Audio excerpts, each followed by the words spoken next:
في اتصال تليفوني أجراه النهاردة الرئيس مبارك مع قداسة البابا شنودة الثالث بابا الإسكندرية وبطريرك الكرازة المرقسية. قداسة البابا موجود معانا على التليفون، برحب بحضرتك يا فندم ومساء الخير. اهلا وسهلا. مساء النور. مساء النور يا فندم. طبعا اكيد بنبقى عايزين دايما نطمن على صحه قداستك، وفرصه نعرف اهم مدار في المكالمه اللي دارت بين قداستك وبين وبين رئيس مبارك. انا في الحقيقه كنت رحت مستشفى عشان كشف اشعه. نعم. واثناء ما انا موجود في المستشفى اتصل بي سياده الرئيس لكي يطمئن على صحتي.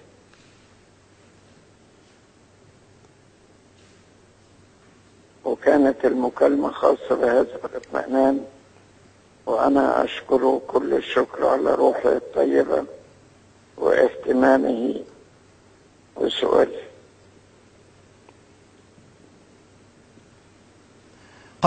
قداسة البابا، أولا الحمد لله على سلامة حضرتك. طبعا أنا عايز أسأل حضرتك على مفهوم يعني حكيم للغاية حضرتك طرحته، قداستك طرحته الأسبوع ده، وهو مسألة تحول الشر إلى خير، التهديدات الإرهابية وإزاي دي خدمت المجتمع المصري.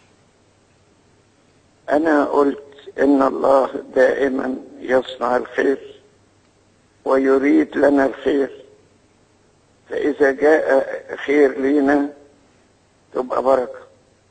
إذا أراد شر أن يأتي إلينا الله يضبط هذا الشر، وإما يمنع مجيئه وإما يحوله إلى خير، فتنتهي الأمور كلها إلى الخير. بس ايه رأي قداستك في الروح اللي ظهر بيها المصريين كلهم بعد موضوع التهديد اللي قاعدة باستهداف الكنائس، لان المصريين كلهم روح واحدة وكلهم مجمعين على الرفض، بعيدا بقى عن اي مزايدات تبعناها قبل كده في وقت سابق؟